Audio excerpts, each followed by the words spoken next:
जय सिया राम। इस अंक में प्रभु श्री रामचंद्र जी के जन्म का उल्लेख है। भय प्रगट कृपाला दीन दयाला कौसल्या हितकारी।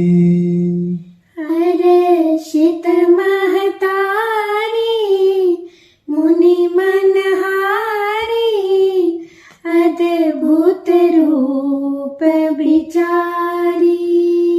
लोचन अभिरामा तनु घन श्यामा निज आयुध भुजचारी। भूषण बनमाला नयन विशाला शोभा सिंधु खरारी। दीनों पर दया करने वाले कौशल्या जी के हितकारी कृपालु प्रभु प्रकट हुए। मुनियों के मन को हरने वाले उनके अद्भुत रूप का विचार करके माता हर्ष से भर गईं। नेत्रों को आनंद देने वाला मेघ के समान श्याम शरीर था। चारों भुजाओं में अपने आयुध धारण किए हुए थे। आभूषण और वनमाला पहने हुए थे। बड़े बड़े नेत्र थे। इस प्रकार शोभा के समुद्र तथा खर राक्षस को मारने वाले भगवान प्रकट हुए। कह दुई कर जोरी स्तुति तोरी केहि विधि करो अनंता। माया गुण ज्ञाना तीत अमाना वेद पुराण भनंता। करुणा सुख सागर सब गुण आगर जहि गावहि श्रुति संता। सो मम हित लागी जन अनुरागी भयउ प्रगट श्रीकंता। दोनों हाथ जोड़कर माता कहने लगी, हे अनंत, मैं किस प्रकार तुम्हारी स्तुति करूं। वेद और पुराण तुमको माया गुण और ज्ञान से परे और परिमाण रहित बतलाते हैं। श्रुतियां और संत जन दया और सुख का समुद्र सब गुणों का धाम कहकर जिनका गान करते हैं, वही भक्तों पर प्रेम करने वाले लक्ष्मीपति भगवान मेरे कल्याण के लिए प्रकट हुए हैं। ब्रह्मांड निकाया निर्मित माया रोम रोम प्रतिवेद कहे। मम उर सोबासी यह उपहासी सुनत धीर मति थिर न रहे। उपजा जब ज्ञाना प्रभु मुस्काना चरित बहुत विधि कीन्ह चहै। कथा सुहाई मातु बुझाई जेहि प्रकार सुत प्रेम लहै। वेद कहते हैं कि तुम्हारे प्रत्येक रोम में माया के रचे हुए अनेकों ब्रह्मांडों के समूह हैं। वे तुम मेरे गर्भ में रहे। इस हंसी की बात के सुनने पर धीर पुरुषों की बुद्धि भी स्थिर नहीं रहती।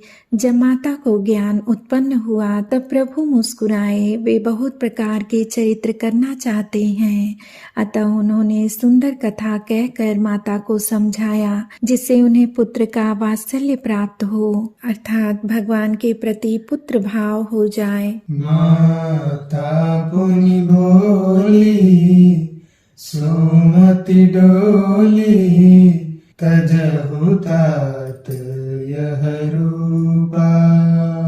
की जैसी सुलीला अति प्रिय शीला यह सुख परम अनुपा। सुनी बचन सुजाना, रोदन ठाना, हुई बालक सुरभूपा। यह चरित जिगावई, हरिपद पावई, तेन परहि भवकूपा। माता की बुद्धि बदल गई। तब वह फिर बोली, हे तात, यह रूप छोड़कर अत्यंत प्रिय बाल लीला करो, मेरे लिए यह सुख परम अनुपम होगा। माता का यह वचन सुनकर देवताओं के स्वामी सुजान भगवान के बालक रूप होकर रोना शुरू कर दिया। तुलसीदास जी कहते हैं, जो इस चरित्र का गान करते हैं वे श्री हरि का पद पाते हैं और फिर संसार रूपी कूप में नहीं गिरते। विप्रधेनु सुर संतहित,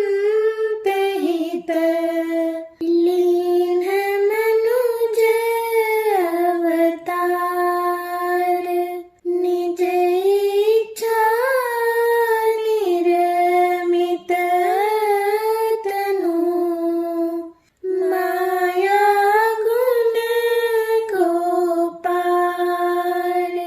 ब्राह्मण, गौ देवता और संतों के लिए भगवान ने मनुष्य का अवतार लिया। माया और उसके गुण इंद्रियों से परे हैं। उनका शरीर अपनी इच्छा से ही बना है, अर्थात किसी कर्म बंधन से परवश होकर त्रिगुणात्मक भौतिक पदार्थों के द्वारा नहीं। सुनि शिशुरुदन परम प्रिय बानी, संभ्रम चली आई सब रानी, हर्षित जहाँ तहाँ ताई दासी, आनंद मगन सकल पुरबासी।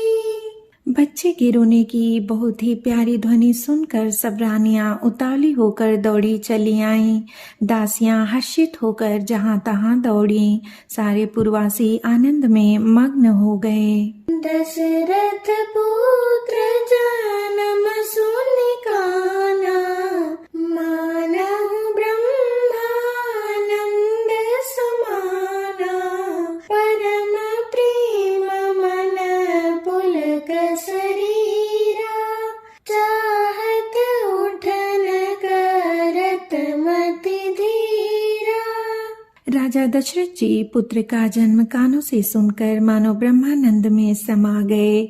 मन में अतिशय प्रेम है, शरीर पुलकित हो गया। बुद्धि को धीरज देकर शिथिल हुए शरीर को संभाल कर वे उठना चाहते हैं। जाकर नाम सुनत शुभ होई, मोरे गृह आवा प्रभु सोई, परमानंद पूरी मन राजा, कहा बुलाई बजावहु बाजा।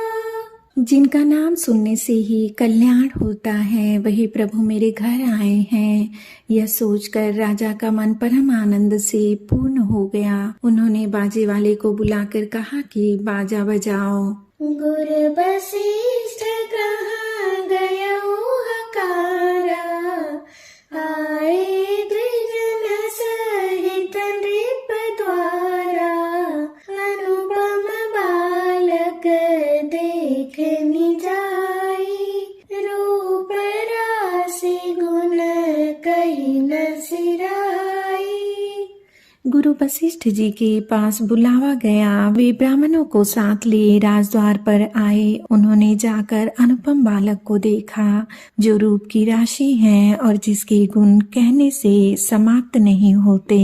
नंदी मुख श्राद्ध करी, जात कर्म सब कीन, हाटक धेनु बसन मणि, नृप विप्रन कह दीन।